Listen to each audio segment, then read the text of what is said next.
భక్తివర్ణ ప్రేక్షకులు శుభోదయం 2-3-2025 స్వస్తిశ్రీ చాంద్రమానం క్రోధినామ సంవత్సరం ఉత్తరాయణ శశి ఋతువు పాల్గొన మాసం శుక్లపక్ష తదియ ఆదివారం తదియ రాత్రి 12:52 వరకు నక్షత్రం ఉత్తరాభాద నక్షత్రం మధ్యాహ్నం 12:20 వరకు వర్జన్ రాత్రి 11:32 నుండి 1:01 వరకు దుర్ముహూర్తాలు సాయంత్రం 4:28 నుండి 5:15 వరకు సూర్యోదయం 6:23 సూర్యాస్తమయం 6:02 అమృత గడులు ఉదయం 7:53 9:23 వరకు రాహుకాలం సాయంకాలం 4:30 నుండి 6 వరకు శుభ సమయం ఉదయం 6 గంటల నుండి 7 గంటల వరకు రాత్రి 7 గంటల నుండి 8 గంటల వరకు కూడా శుభకాలం ఉంది. ఈరోజు శుభయోగం సాయంత్రం 4:05 తైతుల కరణం మధ్యాహ్నం 2:04 గరంజి రాత్రి 12:52.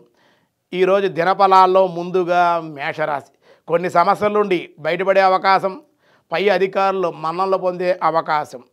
వృషభ రాశి మిత్రుల వల్ల ఇబ్బందులు, ధన నష్టం, మానసిక అశాంతికి గురి అయ్యే అవకాశం. మిథున రాశి యశోభూషణ ప్రాప్తి, ఉత్సాహం, ధైర్యంగా ముందుకు వెళ్ళుట. కర్కాటక రాశి కొన్ని విషయాల్లో రాజీ పడుట, తల్లి వల్ల కొన్ని ఇబ్బందులు ఉండే అవకాశం. సింహరాశి రాని బాకీలు వసూలగుట, విలువైనటువంటి పత్రాలు విషయాల్లో కొంచెం జాగ్రత్త వహించాలి. విలువైన వస్తువులు కానీ పత్రాలు కానీ జారవిడుచుకునే అవకాశాలు ఉన్నాయి. కన్యారాశి ధనం విషయంలో విపరీతంగా ఖర్చులు ఉండే అవకాశం, స్త్రీ మూలకంగా లాభాలు ఉండే అవకాశం.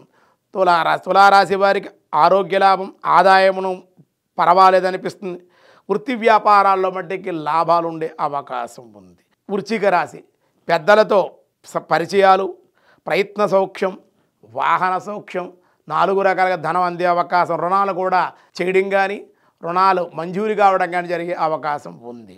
ధనస్సు రాశి స్త్రీ మూలకంగా లాభం, బంధుమిత్రుల సహాయ సహకారాలు అందుకుంటారు.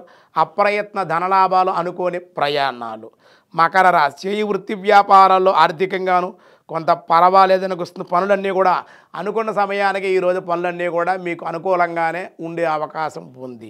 కుంభరాశి కొత్త ప్రయత్నాలు అనుకూలంగా ఉంటాయి, ఉత్సాహంగా ఉంటారు, ఉల్లాసంగా ఉంటారు.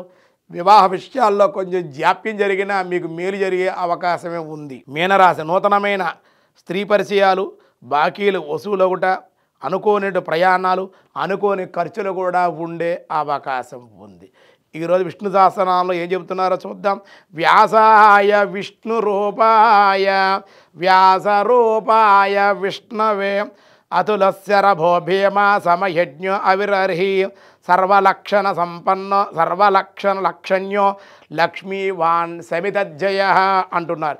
ఇందులో స్వామివారి 8 భగవన్నామాల చేత విరాజింపబడుతాం. అందులో అతులః వాం అతులాయ నమః, సాటి లేనివాడు, అదృశ్యుడు అని అర్థం. భగవంతునితో సమానమైన వారు ఎవ్వరూ లేరు కనుక